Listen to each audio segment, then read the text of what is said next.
রোজা অবস্থায় স্বপ্নদোষ হলে কি রোজা নষ্ট হয়ে যায়? উত্তর হলো না, রোজা অবস্থায় স্বপ্নদোষ হলে রোজা ভঙ্গ হয় না। একটু আগে আমরা বলেছি স্বপ্নে যাই কিছু দেখুক মানুষ, তার জন্য বান্দাকে কোনো দায়বর্তা বহন করতে হয় না। তবে স্বপ্নদোষের ফলে যদি বীর্যপাত হয়ে থাকে তার ফলে গোসল ফরজ ঠিকই হবে। এছাড়া স্বপ্নদোষের কারণে রোজা ভঙ্গ হবে না।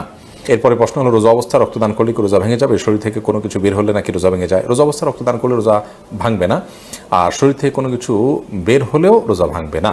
তবে রক্তদান করতে গিয়ে যেন এত বেশি রক্তদান করা না হয়, বা দুর্বল শরীরে যদি রক্তদান করা হয় যার ফলে তিনি অসুস্থ হয়ে পড়ে রোজা আর কন্টিনিউ করতে না পারেন, সেই পর্যায়ে যাওয়া উচিত নয়। বাকি এক ব্যাগ রক্ত দিলেন, তিনি নিজের প্রতি নিজের আস্থা আছে যে তার বড় কোনো ক্ষতি হবে না, তাহলে তিনি এটা করতে পারেন।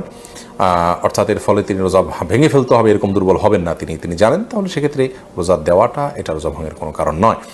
আর শরীর থেকে কিছু বের হলে রোজা ভঙ্গ হবে না। আমরা অনেকে মনে করি শরীর থেকে কিছু বের হলে রোজা ভঙ্গ হবে। কেউ একটু বমি করেছেন অল্প স্বল্প, তাদের রোজা ভঙ্গ হবে না। রক্ত দিয়েছেন এক ব্যাগ, তাদের রোজা ভঙ্গ হবে না।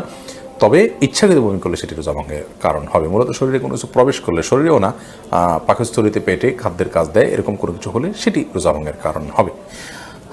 এর পরের প্রশ্ন হলো, রোজা রাখা অবস্থায় কি গুপ্তাঙ্গের লোম পরিষ্কার করা যাবে? উত্তর হলো করা যাবে, কোনো অসুবিধা নাই, এর ফলে রোজার বা সিয়ামের কোনো ক্ষতি হবে না। এর পরের প্রশ্ন হলো, রোজা অবস্থায় যদি হস্তমৈথুন করে তাহলে রোজা ভেঙে যাবে কিনা?